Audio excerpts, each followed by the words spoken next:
I'm going to read from Acts chapter 2, verse 1.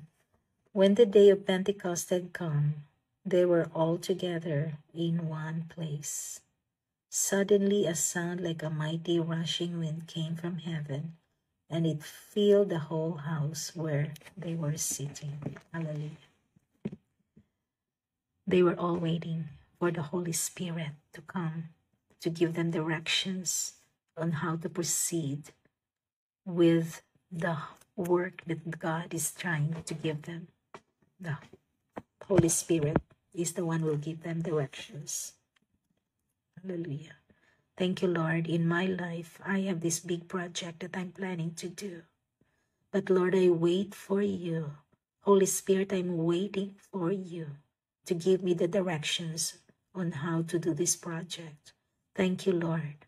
I'm waiting, Lord, for you in everything that I do.